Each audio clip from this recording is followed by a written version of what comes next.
The post-week 2, pre-week 3 Pick 6 is live across the Game On Wisconsin social media channels, YouTube, Facebook, Twitter, etc. The two of us back this week to recap what was undeniably a disappointing end to the week 2 loss to the Falcons. We'll look ahead to week 3 against the Saints and get to every single thing in between. The Pick 6 is up right now.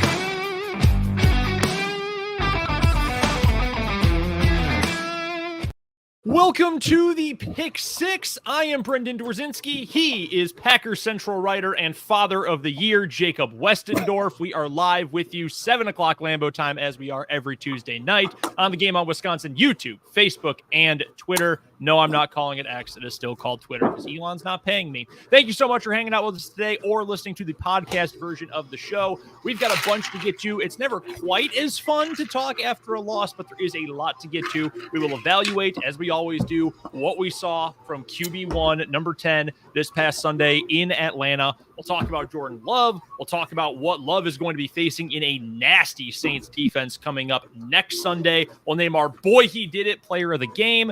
A great question that is going to piss a lot of people off and is going to probably get the YouTube and Facebook comments more fired up than anything else. We're going to talk about running backs and why just saying running backs don't matter probably is stupid. Oh, sorry. I was going to say it misses some of the point, but stupid is also a fair way to probably assess it given how we both feel about this. So we'll get to the running backs. We'll make our picks for the Saints game as well. That's all coming up over the next hour here on the Pick 6. Jacob, should we get to our extra point to lead things off? Yeah, let's do it. Before we get there, happy 4th birthday to my daughter, Blake. And tomorrow, happy 1st birthday to my son, Deacon. Blake and Deacon, woo! Happy birthday to the... Well, okay, so your spouse is your better half. So are these... You have 3 other family members. So this is like your 2 of your better quarters, I suppose. Yeah, which then reduces into better half. So that's interesting. But yeah, so it's still your better half, I suppose. Are, yeah, between the 3 of them, they are, trust me, like 3, it's like the Charles Woodson thing, right? 3/4 of the world is covered by water and Charles Woodson covers the rest kind of thing. Well, I cover nothing. And then those 3 cover everything else in terms of what is good and noble in my life. So yeah, I don't, it's bad math, but we're not here to do the mathing. So yeah, look, there's just 2 of us in our household, and I'm less than 1% of the looks, humor, intelligence, skill, or anything. The rest is entirely my wife. So I've never met your wife. I've only followed her on Twitter for like half a year, and I agree. Yeah, I mean, the bar is pretty low, but yeah, it's a pretty easy thing to agree with. All right, before we get to Packer football, let's get to kind of an adjacent Packer football topic. Extra point this week, our weekly icebreaker. We've been waiting to do this one. I know you've been waiting to do this one. Favorite tailgate dish when I finally get to go to a Packers game with you and we are lined up on the road, ready to walk in through gate, whichever. What are we eating at the tailgate? I'm pretty simple. I am like, it's Wisconsin. There is no Wisconsin cuisine more famous than that of a beer brat.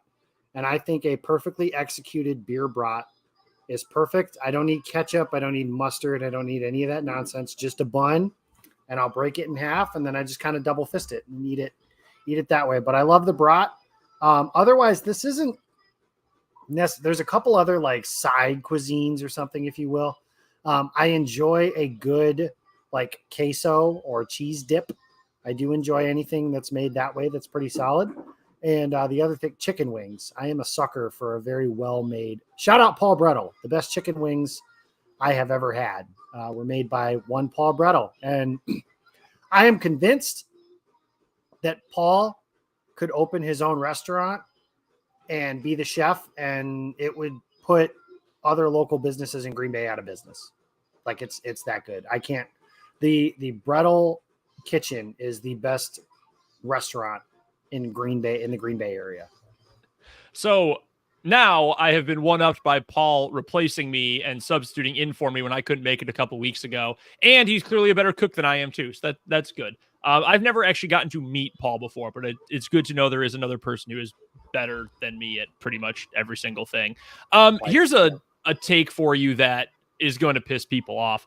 I'm not like a regular tailgater. I'm not like during the fall, I go to football games every week when there is one in the town I currently live in Lawrence, Kansas, and I go cover KU football. And it's not a great tailgate scene, but there are some. Future Michigan State Spartans head coach Lance Leipold down there. Nope, right? We're not gonna get to that, sir. But no, I'm working. Like I don't have time to go eat brats and wings. Like I have to go work and prepare for a game and whatnot. And I do not get to Lambeau very often. And when I've been, it's usually like I'm in 2 hours before the game, and I like watching warm-ups, and I head inside and get to my seat. So I've never been a huge tailgater, mostly based on circumstance. Number one is wings, though. I would eat wings every single day of the week, honestly. We just had wings the other night. They were phenomenal. My wife made some. They were excellent. That's always number one. A good buffalo chicken dip. That's right up there. Oh, I love chips and dip of almost any hot dips. Yeah, of almost any kind are pretty solid. Yeah, a hot dip. You dip some of the bread in there. That's absolutely the move. And one of the better quarters of Jacob Westendorf's life on camera, the birthday celebrating Blake Westendorf, making her first appearance on the Pick Six. No. No, she's trying to turn the lights off. Blake, do not turn that light off. No.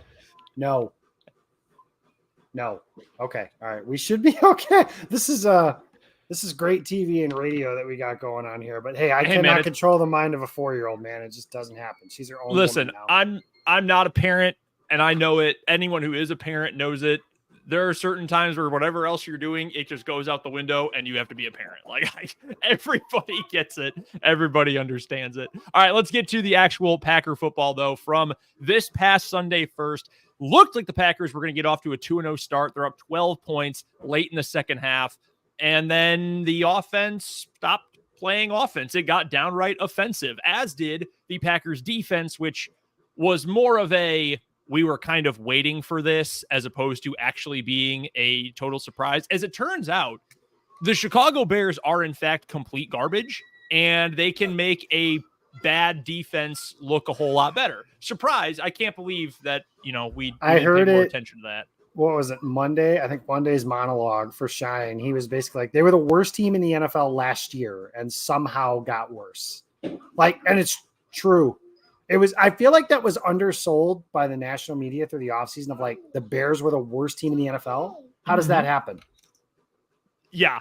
It's, how you undersell that, especially a team that is as popular and as big of a deal as them, you'd think that would get talked about more. So that made the Packers defense look a whole lot better in week one than it probably is. Although, to be fair, at the same time, I don't think the defense was awful by any means for a large stretch of the game against Atlanta. I mean, you only gave up 12 points through, and I don't remember when they scored the first of the last two touchdowns, but through a majority of the game, you were keeping them in check for the most part. Even if there were some explosives, they were still able to pick up. Even if it was clear that there was no answer for Bijan Robinson or some of the play calling, you at least kept them in check. And it also helps that I still don't really think Desmond Ridder is all that good of a quarterback, even though he had a decent enough game. It was mostly, we're going to protect you as much as possible. It's like what Dable did with Daniel Jones last year. Like, we're just going to protect you so you don't ever have to actually make a play with your arm. All that being said, the defense falls apart late. The offense has 11 total yards in the fourth quarter, and it's a meltdown. And while I think it is fair and rational, and I'm at this point where I can say, hey, look, there's things you can grow from. It sounds like the team is very much in that same mindset that they're not getting down on themselves. Jaden Reed had a quote about that. I know Ryan Wood from the Press Gazette, he had a quote about seeing these guys already working on building for the future in the locker room after the game. Those are all good things. And I think in the scope of what this year means, Jacob, and we've talked about this a bunch, you need to show that improvement week over week and build on your mistakes to get better and be better in week 18 than week 1 or 2. All good and important things. That also doesn't take away from the fact that this loss sucks. And you should not lose a game in which you lead 24-12 far beyond halfway through the game. I mean, I don't want to say it's completely inexcusable because you were missing your 4 best offensive players. In Bakhtiari, Jenkins got hurt, no Jones, no Watson, but you still should never lose a game like that. And that's the one thing that just irritates me is they were so close and the narrative flips so much nationally, locally, whatever, when you have a meltdown like that. And Would it be nice to be talking about a 2-0 team? Sure. Can you highlight the things that were good in this game? Sure. Does it still, stick in your craw that this did not end the way that, frankly, it should have? Oh, yeah, big time. This is one that hopefully will stick with the players and will certainly stick with fans like me for a while. Yeah, and I mean, I don't want to call it inexcusable because, like, I knew this would happen at some point during the year.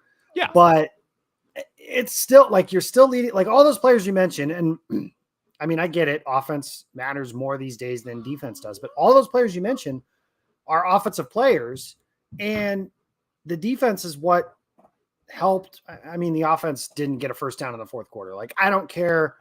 Like you said, you're missing those guys. None of those guys make A.J. Dillon fall over his own freaking feet and get tackled by the turf monster. Again, like Peter Bukowski on Lockdown on Monday kind of said it well with Dillon. If you can't pick up a third, if A.J. Dillon cannot pick up a 3rd and 1, we're kind of at a big point in the game where this is what he was drafted to do, pick up short yardage and salt games away. Like, what exactly is it that you do here then? And Dillon is at a point now where his popularity is kind of flipping on its side, because it was cool when he was like that big bruising back rumbling through the secondary, taking 6 guys to get tackle him. And he's the mayor of Door County and blah, blah, blah. All that stuff feels kind of cheeky and cheesy when you suck.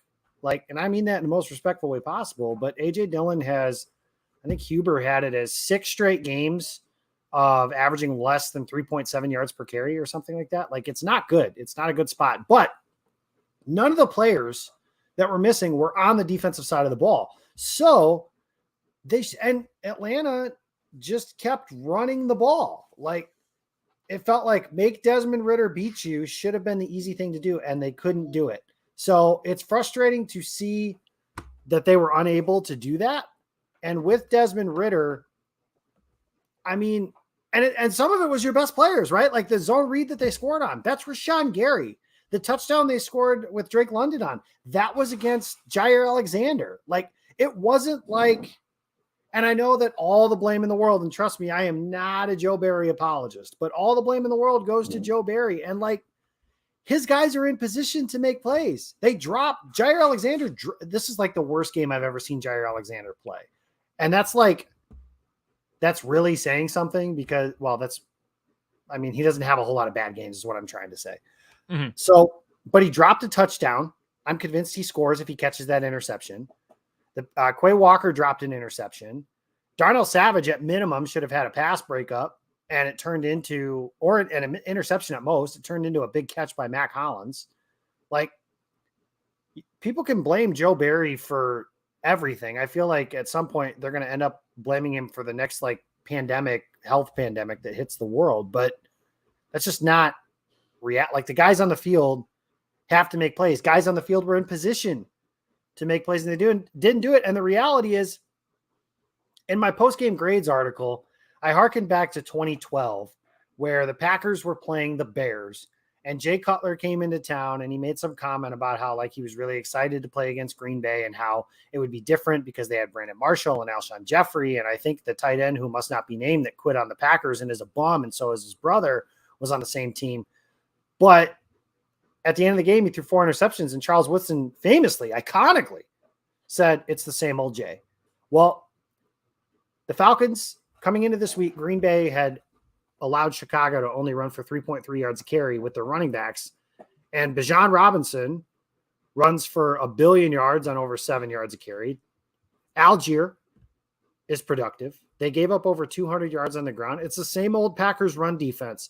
And again, I do like this Packers front to rush the passer. I do. Kenny Clark, Devontae Wyatt, Colby Wooden, Carl Brooks, Lucas Van Ness, Rashawn Gary, Preston Smith, Kingsley Enagbare, all of them. Like them all. But it doesn't matter if you don't earn the right to rush the passer, and the Packers didn't do that. And against a team like Atlanta, and this is the part that's the most frustrating thing, is I felt like they could have walked up to the line of scrimmage and said, we're running outside zone to left side C gap. And it would have been 6 yards. Like, and I get it. There are things that happened throughout the course of a game, and sometimes you're just outflanked. Like the 3rd down conversion to Bijan Robinson where Devondre Campbell's on him. Everybody in the world asked for the Packers to run more man coverage. And then when they do, they're asking, well, why did that happen? Matt LaFleur kind of explained it and said, sometimes that happens. But at the end of the day, like the strongest unit, quote unquote, of your team, allegedly, is the one that lets you down again. And we've seen this, and this is where I do blame Joe Barry to some degree. And Mike Patton and Dom Capers and the sins of everybody that has come before him, leading all the way back to Ed Donatel. At some point, the investment on this side of the football has to show on the field. And I don't buy into, and we'll talk about this as we get closer to draft season stuff. I despise the notion of, I'll just keep throwing picks at it and it'll fix everything. Like, yes. Like if the defense is still bad, you don't just stop adding players to the defense. That's a really stupid, just say you want the Packers to pick a receiver in the first round when you say stuff like that. But that's for another topic for another day. It's time for Green Bay's defense. When's the last time that they've said, hey, that other team's got a really good running game and a really good back? And Green Bay's slowed them down. Because like they didn't slow, and Bijan Robinson's awesome. No question.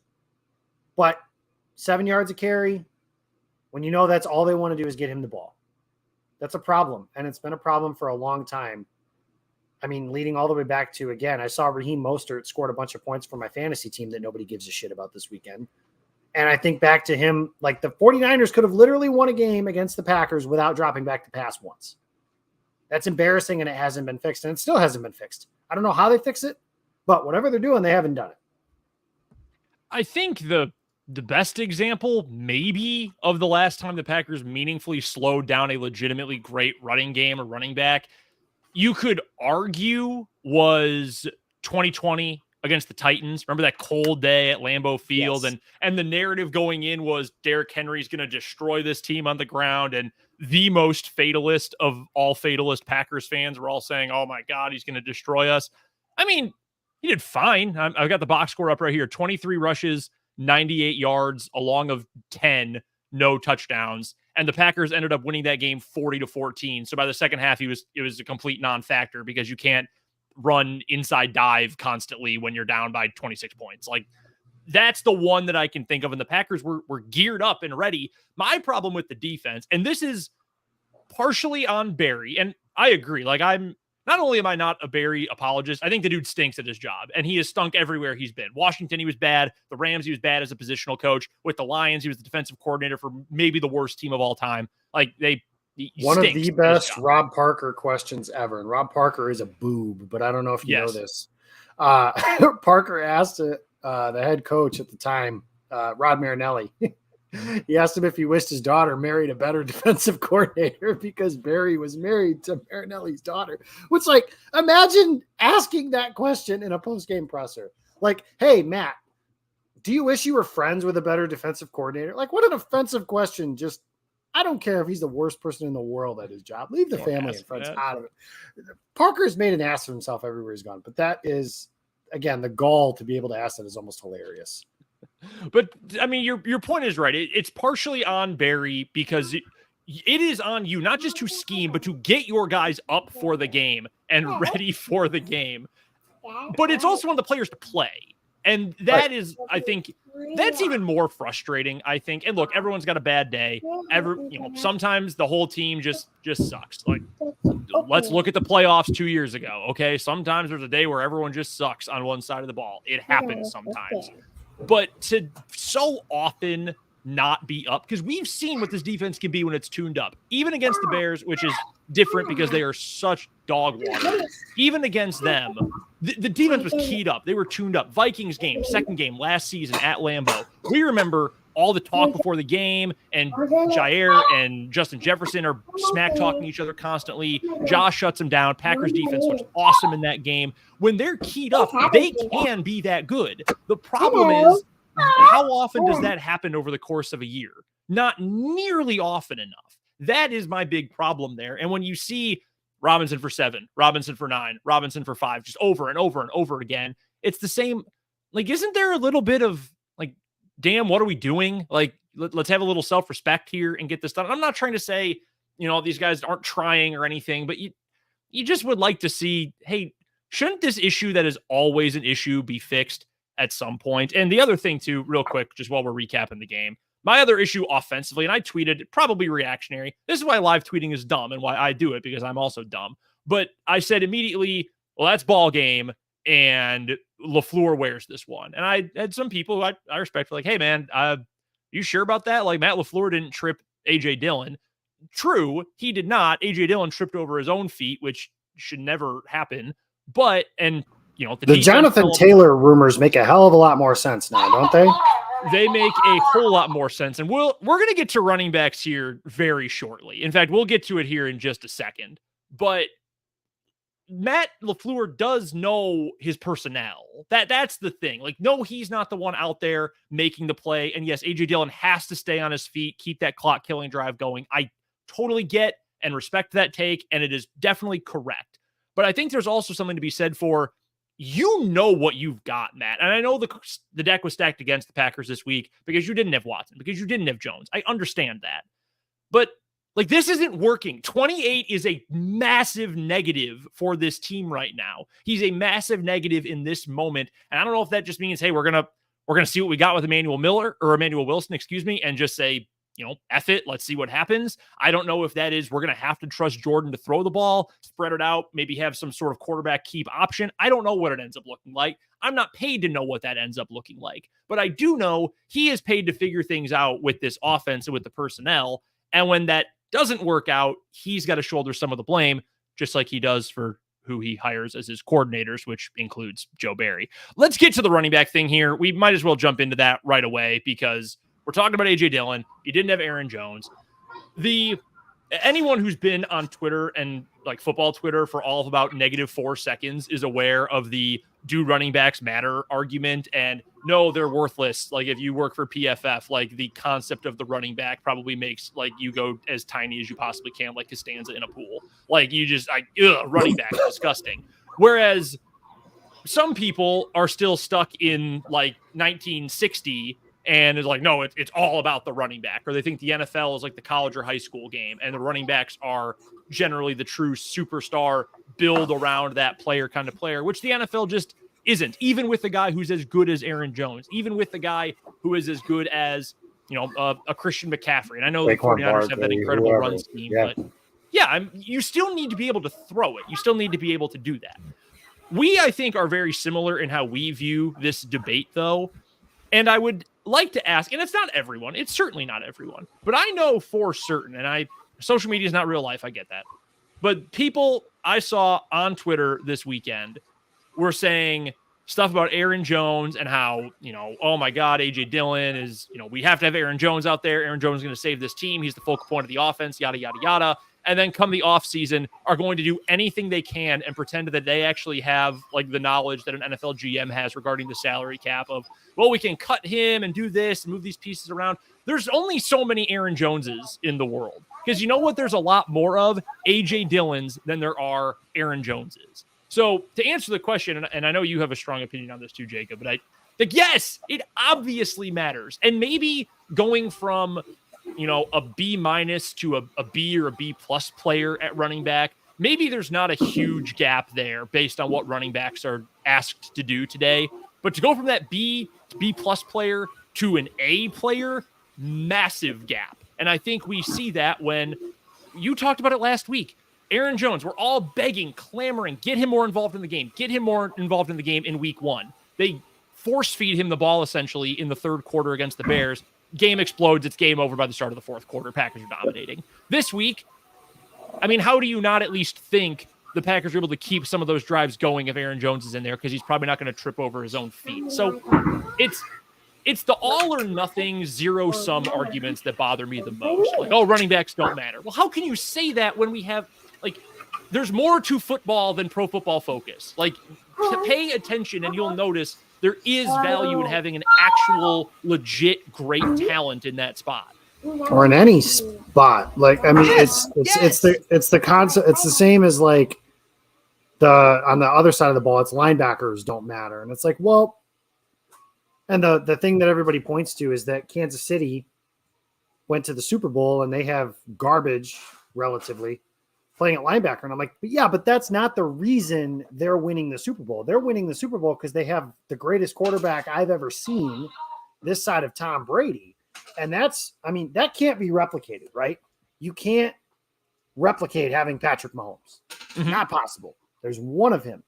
But like you mentioned, you can't talk out of both sides of your mouth like that. You can't clamor for Aaron Jones to play more and touch the ball more. And then on the other side, say running backs don't matter. Those two things do not work together. Do I understand? Is it the wisest thing to take a running back with a top 5 draft pick? No, it is not. Is it the smartest thing to give the running back a top of market deal? No, it is not. Do I understand all of those things? Yes, I do. That being said, to act like you can just throw anyone back there and just have it be okay, I understand. Running backs are more easily found than other positions. I can understand that because there's a lot of them. Like you mentioned, there's a lot of them. But I can tell you that it's different, and I'm not telling you anything that's groundbreaking here, when Aaron Jones is on the field as opposed to any other running back the Packers have had since Jones has been in Green Bay. Any of them. And I love Jamal Williams more than any man in the world. But it's not the same when Jamal was on the field. It's not the same when Ty Montgomery was on the field. It's not the same when A.J. Dillon was on the field. It's not the same when Emmanuel Wilson and Patrick Taylor are on the field. You can see a difference. Yes, that position matters. My pal, Jacob Morley, he is like half-heartedly on the running backs don't matter side of debate. And he said today on the Pack a Day podcast that if Aaron Jones plays, the Packers win by 2 scores. So you're telling me that a running back is worth 14 points in that regard, 10 at minimum,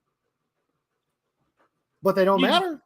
You just can't have it both ways, right? Like you can't have it where we need Aaron Jones, but he also doesn't matter. Like just those are diametrically opposed. Right. So don't give them $1 million contracts. Don't do that. But like the Packers this offseason, when somebody was like, oh, you can't pick a running back until, the 4th round or something like that. Kenneth Walker, for example, is really good. He's a 2nd round pick. If Green Bay had Kenneth Walker right now, I'd be thrilled.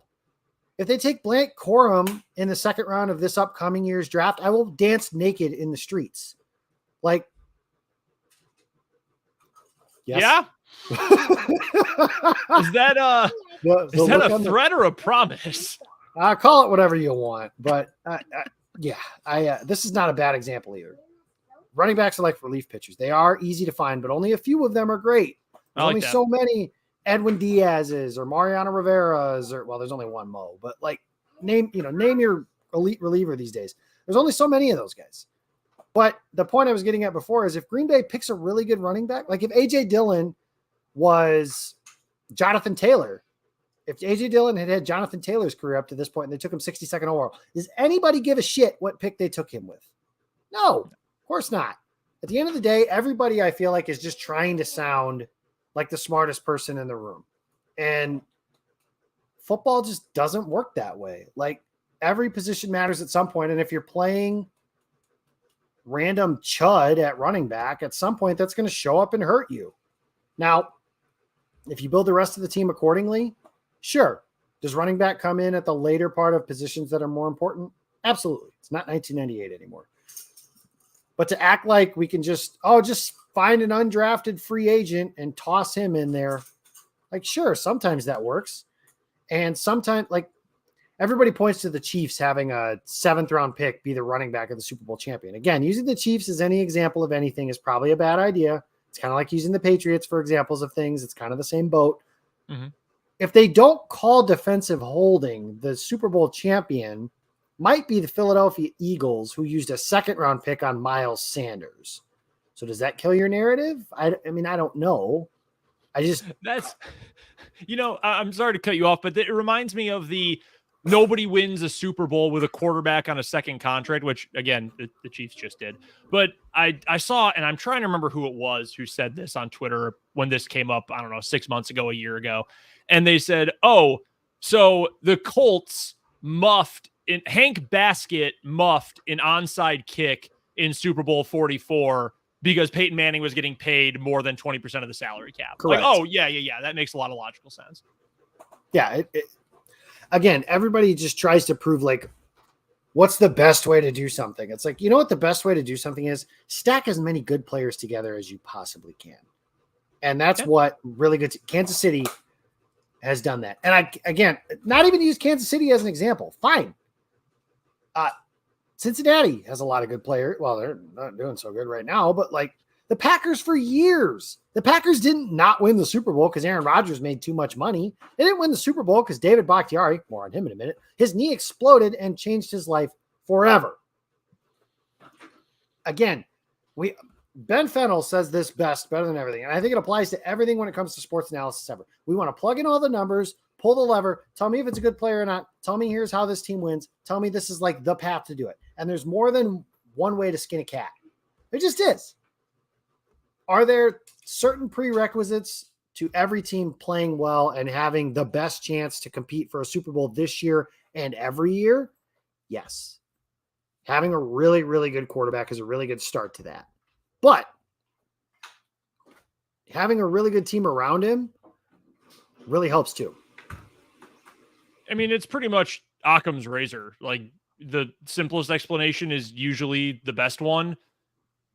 Have good players. Like, it's pretty simple. And look, I shit all over the Lions for their draft because they went in the complete opposite direction of like draft value. Like, they took a running back and a linebacker and a tight end and a safety with their first 4 picks in the first 2 rounds. And I cooked them like a lot of people did on social media. You know who's looked really good through 2 weeks? That running back and that linebacker and that tight end and that safety that they took in the first round. The sample size is tiny. I understand you can't extrapolate over a career based on 2 games of the rookie season. I can tell you this. I don't think a lot of Packers fans are going to be laughing too hard at that Jahmyr Gibbs pick when he runs for $160 in 10 days. Well, yeah, that is certainly concerning, and that's going to be a tough one to talk about when we preview that game. All right, let's get to our player of the week here before we get to Jordan Love, because we will get to Jordan's performance, and I'm sipping Kool-Aid. I'll take a sip of the Kool-Aid while we get to our boy he did it player of the week. It might be Jordan Love, honestly. Who stands out though? Who to you is the player who made the biggest impact? The oh shit, boy he did it player of the week. Yeah, I'm going to go with Jay Reed because the Packers, everybody's talked about, and the young playmakers in general could kind of be in this whole category. Like Dontavion Wicks, I thought was, again, not lighting up the box score, but 2 catches for 40 and the touchdown was like jump out of my seat. Oh, that was nice kind of thing. Mm-hmm. But Jaden Reed is like emerging as of right now, he's a steady go-to player, get the ball in his hands. Let's see what happens. But I think as the season progresses, and you're starting to see this happen already, the speed and ability and agility that he has can make him a difference maker in the slot. And that's something the Packers have not had since Randall Cobb was in his prime. Like, they have been looking for Randall Cobb in his prime since Randall Cobb exited his prime. And they even brought Randall Cobb back to do that. And that still didn't work, predictably. But I thought Reed was awesome.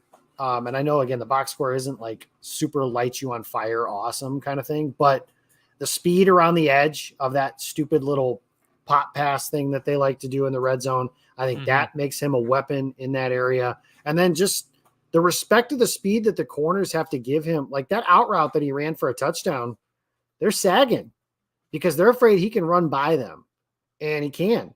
And I look forward to him as he just kind of learns and grows more. I look forward to seeing this offense at its full capacity because, they're about to add the fastest player on the team back either this week or next in the very near future. Christian Watson is going to be on the field. And I think that's going to open things up for Luke Musgrave. I think that's going to open things up for Jaden Reed. I think that's going to open things up for the other receivers like Dobbs and Wicks that are more of your possession type guys as well. But it has been a lot of fun to watch Reed early in this season, even though, like I said, he only has, I think, 6 catches in 2 weeks. But I feel like all of them have been impactful to some degree. And I feel like there's going to be a play. There's going to be the, oh, there it is play like we had with Cobb's rookie season. It just happened to come in Cobb's first game. The slant that he ran where he catches the ball, he shakes, I think that was Malcolm Jenkins, out of his shoes and scores a touchdown on his first catch of his career. Like, I think that play is coming for Jaden Reed. Oddly enough, might be against the Saints this weekend, but he is my boy. He did it. Brought to you by Raising Cane's. If it's not, it should be player of the week. Cobb also had the benefit of having at the time tying NFL record kickoff return touchdown in the same game. He had a very big first career game against the Saints back in 2011, full of those wow plays. I was going to go with the young receivers too, specifically Wicks and Reed. And I think that if we haven't gotten all the way to that, oh my God, wow kind of play from each of them yet, I feel like we're pretty darn close. I mean, that Wicks touchdown was phenomenal. That's a fantastic effort. Great ball by Love. Great finish on the play by Wicks. Like, you can see the vision with both of these guys. The side-to-side speed that Jayden Reed brings as orbit, jet, fly sweep, fake, deep ball, whatever you want him to do, that speed is going to play. That is NFL legitimate game-breaking speed, which, I mean, the Packers had Christian Watson last year. I get it. But as we talked about as we were leading up to the season, the Packers have not had great team speed in general in recent memory. And to have so many guys now who do bring that to the table is extremely encouraging. And Wicks, too. I mean, he made the roster for a reason. He's wide receiver 4 for a reason. He got key snaps in that game on Sunday for a reason. And you got to see it on that touchdown grab. It's encouraging, and they have helped bring Jordan Love along as well. The fact that there is obviously a good rapport from those guys with Love, again, small sample size. I understand that. That's baked into all these discussions after just 2 weeks of the season. But from what we have seen so far, it looks like the chemistry there is good. That's really encouraging for this team going forward to know that they've got the quarterback's trust. He's willing to go back to them. From everything we've heard, Love is demanding in a positive way of his guys. I feel like having multiple players you can rely on. And we already have heard, and a little dubious maybe going into the season, but I've heard that his connection with Romeo Doubs is good. That may be his best one-to-one connection and chemistry he's got so far. That hasn't even really manifested itself yet, right? Like, I mean, he had the 2 touchdowns in week 1, cool, but he's kind of had the James Jones stat line from 2015 stat lines early in the year. He didn't have a touchdown on Sunday, but like, he caught 4 passes for 26 yards and 2 touchdowns against Chicago, and he was relatively quiet. He would have had a touchdown. One of Jordan Love's biggest mistakes was a throw he didn't make. He threw it to Wicks on the double cross route thing that they ran, that play action. And if he hits Doubs might score. But he didn't throw it to Doubs, and now I'm sad because of it, because that would have been really cool. Like, if there's one thing left with this offense that I think they need to unlock, it's that deep ball. And the deep ball has been goofy for, the throw to Wicks to start the game off the flea flicker. That was good. The throw to Doubs on the deep shot later in the game was not. And it just feels like, I don't know, it almost feels like Love's don't aim it, just throw it, is what they always tell you when you're like a young pitcher. It kind of feels like what he's doing a little bit with some of these deep balls is trying to place it perfectly. Maybe that's what he's doing. Maybe it's not. I don't know. But I think that's the next thing. And again, that might be where having Christian Watson on the field unlocks some of those things. Because I know in practice, when they hit deep shots in practice, at least the ones I was at, it was to Watson. Like, one of the best throws Love had in camp was a slot fade to Christian Watson. And again, Watson is, with all due respect to all these other dudes, because I think Doubs can be a good receiver. I think Reed can be a really good receiver. I think Wicks can be a good receiver. Christian Watson's the most talented receiver on the team. Absolutely. And if there is a player, everyone, like, one of my least favorite phrases that gets tossed around on Twitter now is true wide receiver 1, when there's like 4 guys like that in the entire league, but whatever. Christian Watson has the upside of that. Now, hasn't been able to stay on the field, has been inconsistent when he has been on the field, but seeing him with an opportunity to take that year 2 jump, hopefully we learned a little more in practice. That sounded like he was getting closer to where he was questionable this week. He was out last week on Friday, excuse me. So hopefully he's able to go this week, because again, it looks like, for better or for worse, the Packers have to rely on their offense to win them football games, and having as many of their guys as possible. Plus, again, they're probably not winning the Super Bowl this year. So you want to see which guys are going to be part of that, 2024, 2025, 2026 Super Bowl run. Right now, looks like Jordan Love might be part of that. Who are the guys he's going to be throwing to? You hope Watson's certainly one of them. So you want to see him on the field as well. What did you think of how Jordan played this week? I know that there were moments that looked really crisp. I know that there were moments where you say, damn, wish we had that one. I know, Twitter has already been over the botched quarterback sneak play. I know Love said, hey, that one was on me. That's some of the growing pains, right? Those are the growing pains this team is going to go through with communication and timing and all of those things. And, statistically, the box score looks pretty decent. 3 touchdowns, no picks. That's a positive thing. The advanced metrics, EPA, the expected points added, Jordan Love, number 1 on EPA per play for quarterbacks so far through 2 weeks is Jordan Love. The completion percentage, the accuracy, and again, a lot of that is timing, anticipation, those things.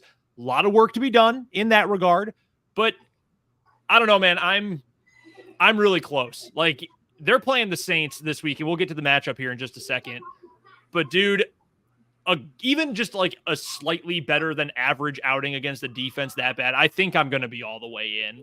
The early returns, knowing that there are going to be mistakes and knowing that there is a long way to go, I'm so encouraged by what we have seen, because all the talk about, oh, he's so much more comfortable, he's got a better command of the offense, better command of the huddle, those things, I really feel like those have manifested themselves. And I don't feel like I'm just wish casting here. It really does seem like he's got a grip on all of those things. Now it's just more of a matter of make it work, get the ball to the right spot. The actual process of getting there, though, I feel like has been really impressive so far. Yeah, he's done well. It's one of those you really do have to pay attention and not grade him on a curve to see where there's room for improvement, because I feel like for example, the Chicago game where Bill Huber wrote in a tweet that Jordan Love wasn't great on Sunday and then spent 700 words in the article talking about how he was good. And then everyone's like, oh my God, how do you say he's not great? You moron, blah, blah, blah, blah, blah. It's like, there were some things to clean. Like, you guys need to have a higher standard for what is great quarterback play, in my opinion. And we've seen great quarterback play for 30 years. So we know what it looks like, or at least we should. And I've said it before, you can't grade Jordan Love on a curve because the Packers have to make a decision this year. Everybody and their brother makes fun of that Daniel Jones contract, for example. Guess what kind of contract Jordan Love is getting if he's mid? That. Mm-hmm. Okay? So you have to grade him as if, can he be a really good to great quarterback? And it needs to be right now. And maybe that isn't fair, but that is what it is. Again, my guy here, True North Packer fan, says offense needed to help out the defense by getting some first downs late in the game. Yes, and that kind of rests on the shoulders of Jordan Love. I talked about that misplay to Romeo Doubs. I talked about throwing the ball right into the breadbasket of A.J. Terrell, throwing to Malik Heath short of this. Like, that is a decision that felt predetermined and one that he shouldn't have made anyways. Call it whatever you want about a mistake at the line of scrimmage for the live word quarterback sneak, but Jordan Love said that was his mistake. That's the difference between winning and losing in the NFL. That being said, yes, even if not grading him on a curve, I feel like you have to feel pretty good about what you have seen through the first 2 weeks. He's looked comfortable. He's been poised in the pocket. He's thrown the ball where it's supposed to go. What they need to do is the highs for Jordan Love are very high. Like the slot fade that he threw to Wicks in the end zone that was an incompletion. That is a dime of dimes. And a great play by A.J. Terrell. He gets paid too. Good for him. Yeah. It's the not highs. Like, the floor needs to be raised. We've got to find better, it almost feels like to simplify it to its simplest form. Either Green Bay scoring a touchdown or they're going 3 and out. Like, that kind of feels, and that's not necessarily how it's worked, but just again, to simplify it. Like the first drive of the game, for example, was horrible for lack of it. It was horrendous. Like, they hit the deep pass interference to Wicks. That throw was great. Then after that, they move backwards. They take a shitty delay of game penalty, which I don't know whether to blame Love, the special teams coordinator, Matt LaFleur. LaFleur says that's kind of on him. Like, so many teams take like, I have seen teams take a timeout to prevent 3rd and 15 from becoming 3rd and 20. Like, at that point, what the hell is the difference? But the Packers didn't take a timeout to make a 51-yard field goal, a 56-yard field goal. Like, that is game management issues that come with that. Matt LaFleur, as a veteran head coach right now, should be able to mitigate, but he didn't. And he did talk about that. He owned up to it, all that good stuff. Cool. Be better from it. At this point with LaFleur, and maybe this is just because he's been around for a while, I'm kind of tired of I did this, I'll be better next time. Like the Aaron Jones thing. Like, oh, why hasn't Aaron Jones gotten the ball? It's like, well, I don't know. Like, it's like what is it? We're all looking for the guy who did this meme that they make. Like, Matt. I think you should leave. Yeah. Yeah. Like, you're the play caller. So it's you that does that. And most of the time, that's the way that it works. But overall, I think you feel good. This week, though, is the biggest test that Jordan Love has faced to date. Chicago's defense is terrible. Mike Wall said on last Monday's Pack-A-Day that there isn't a defensive lineman for Chicago that would make the team in Green Bay. I don't know how true that is, but I mean, even if it's exaggeration for effect, the point stands. Chicago's defense is terrible. And Jordan Love has essentially been playing 7-on-7 for the first 2 weeks because the offensive line hasn't really gotten him touched. And kudos to like Rasheed Walker, Yosh Nijman, Royce Newman. They kept him clean until the very, very end of the game where it was pin your ears back and go, which at that point, that's going to rear some of its ugly head. But I feel good about it. I still need to see more. I want to see him get better, obviously. Like, if this is as good as he's going to get, for example, then it's not good enough for me to say, like, give him a contract. Absolutely. But you do feel like he's going to get better. Do I feel like he got better from week 1 to week 2? Yeah, I do. Especially when you adjust for the fact that he's not playing the worst team in the NFL and now playing Atlanta on the road where it's loud in a dome, all that good stuff, without Watson and Jones and Bakhtiari and mostly Jenkins. Like, he's at this point, again, is he good enough? Meaning, like, can he be Jimmy Garoppolo? Sure. But the Packers need to aim higher than Jimmy Garoppolo at their quarterback position. No, you're absolutely right about that. 100%. And I hope it doesn't come off like I think, like it finished product. This is a Super Bowl winning quarterback, because I don't feel that way. But I think the arrow is trending up. And I think I have seen more from him than I was expecting through the first 2 games of the season. And you adjust for opponent, sure. And again, we'll get to the Saints here momentarily. But I think your point about the highs being great and being very high and the lows being too low is spot on. And I was on 580 Sports Talk, where I am, every single day on the radio for a living. And we were talking about Kansas football. We had our guest, Michael Swain from 24/7 Sports on, talking about Kansas football. And I made a comment about how, hey man, they've already sold out KU's game this coming weekend against BYU. And if you know anything about college football on a national level, you know that until last year, KU had spent 15 years as the single worst Power 5 program in the country. By far, absolute dregs of the sport. Then turned around last year, got to a bowl game. This year looks like possibly could be even better. And hey, look, you're selling out the crowd. That's good. That's a big deal after years of bad attendance. And Michael said, yes, it is good, but the way you grade this and attendance and fan interest is not by what happens when you're 3-0 and then you play your Big 12 opener at home. The way you grade this is, what if you lose 3 in a row and then get a home game? Are fans still coming out? Is the fan engagement still high then? That's when you have to grade this. And I tie that back in because if you're just saying we're only going to look at the highlight tape, it's like an AAU recruit, like a basketball recruit. Say, oh man, his mixtape was sick. Did you see all those dunks? Yeah, he was dunking over a bunch of like 1A high school private school kids, and the other parts of the game where he's not dunking, he doesn't know how to pass or dribble. Like, if you're only grading on a couple of sick throws or one great anticipatory play, yeah, he's going to look incredible. That's a highlight film. That's not actually, scouting or analyzing. And similarly, if you're only saying, well, he missed on this play, and he made the wrong call on this play, I think that's also not a completely fair evaluation. But your point, I think, is well met, that you've got to be a floor raiser at the very least as a quarterback. Some players are ceiling raisers. Some players are floor raisers. Quarterbacks have to be both to be a Super Bowl winning quarterback, a Super Bowl caliber quarterback. Love, I think, has shown the ability to be a ceiling raiser. We need to get the other part up, though, because what happens if you get a game like what could show up this Sunday at home against the Saints, where things just are ugly. Things are gross. Because when things have been good for the Packers, like you mentioned, offense has been moving. There's been zip on the ball. They've been moving in chunks. They've had the explosives, getting a lot of guys involved. Great. What happens in a game that's ugly as sin? What happens if you get into a game where the Saints defense is getting in the backfield a bunch, where the offensive line is not completely manhandling their opponents, where dudes are covered all over the place? Maybe the other team isn't scoring a lot either. The Saints offense, despite having a bunch of playmakers, they still won't have Kamara this week. They haven't looked exactly like world beaters through 2 weeks. Yeah, no kidding. Thank God for that. So what happens in a game like that? What are you able to do when you've got more things stacked against you? One, your play caller's got to be better, I think, than he was in the second half on Sunday against Atlanta.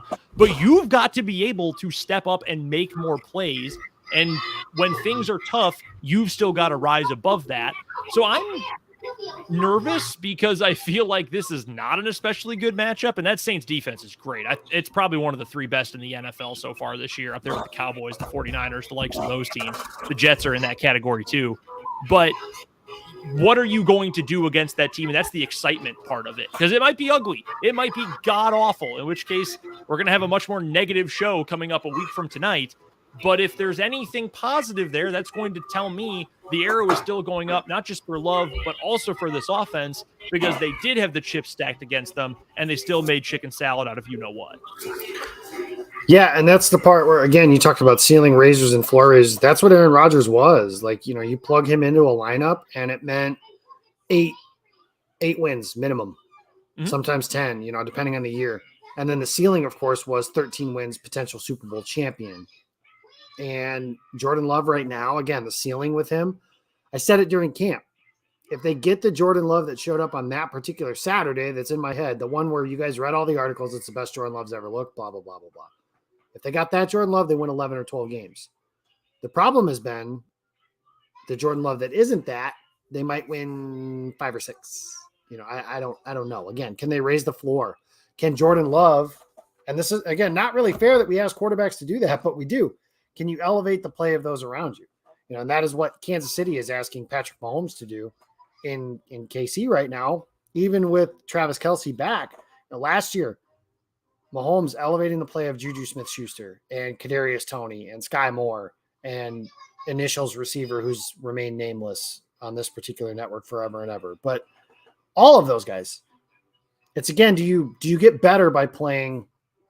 We talked about it with Brady for years. We talked about it with Rodgers for years. Like, just these guys that, can you make the players around you better by your play and by your presence? And that's something this weekend Love might have to do that. Because like you mentioned, Marshawn Lattimore is a stud.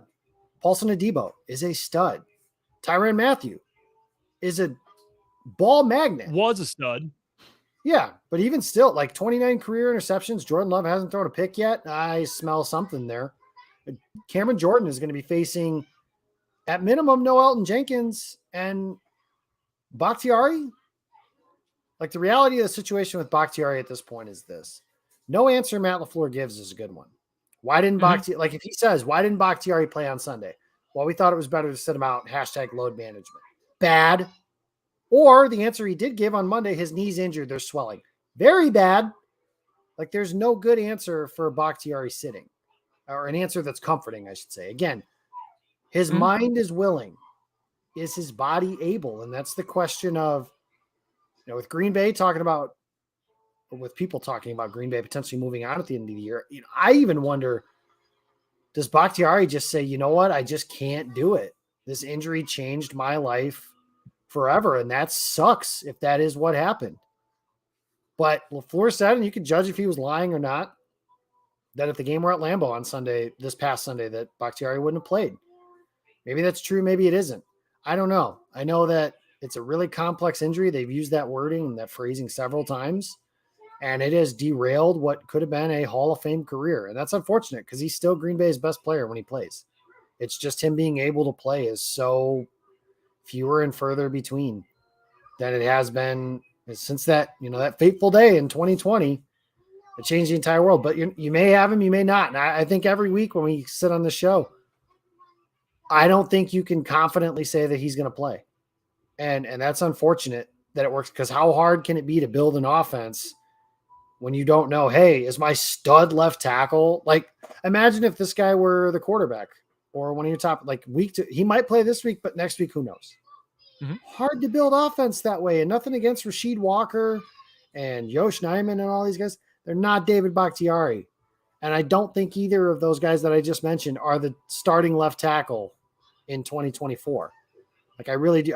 I would bet you, as of today, $1 crisp American dollar that their first round pick is an offensive tackle. And it's because of the situation. So Green Bay is going to need all the help they can get on that side, though, because that Saints defense is nasty. And I think you said that really well. They shut down the Titans. They've given up 32 points in 2 games this season.